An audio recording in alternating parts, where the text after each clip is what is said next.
ন্যায় বিচার পেয়েছি, এটাই হলো আজকের মূল আমাদের বিষয়। এখানে আমি মেয়র হতে পারবো বা আমি মেয়র পদে শপথ গ্রহণ করব কিনা সেটা সম্পূর্ণ দলীয় বিষয়। ইঞ্জিনিয়ার ইশরাক বলেন, প্রথমে আল্লাহর কাছে শুকরিয়া জানাই যে আজ আমি আপনাদের সামনে কথা বলার সুযোগ পেয়েছি। আজ আমরা ন্যায় বিচার পেয়েছি, এটাই মূল বিষয়। আমি মেয়র হব কিনা বা শপথ নিব কিনা তা সম্পূর্ণ দলীয় সিদ্ধান্ত।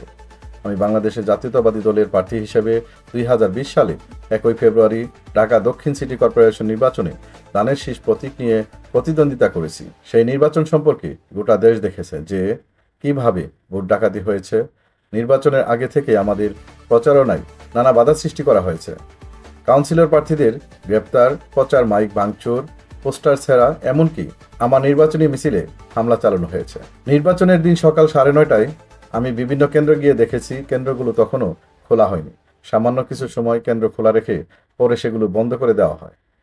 ব্যাপক কারচুপি করা হয় এবং ভোট জালিয়াতির মাধ্যমে ফল পাল্টে দেওয়া হয়। আমরা তখনই এই অনিয়মের বিরুদ্ধে আইনি পদক্ষেপ নিয়েছিলাম। আজ আদালতের রায়ে প্রমাণিত হয়েছে যে আমাদের দাবি সত্য ছিল।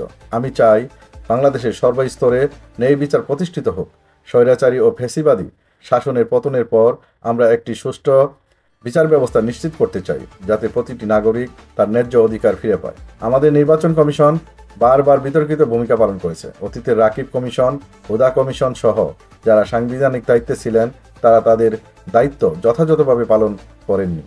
তাদের বিরুদ্ধে অবশ্যই বিচারিক তদন্ত হওয়া উচিত, কারণ সাংবিধানিকভাবে তাদের স্বাধীনভাবে কাজ করার ক্ষমতা দেওয়া হয়েছিল, কিন্তু তারা ব্যর্থ হয়েছে।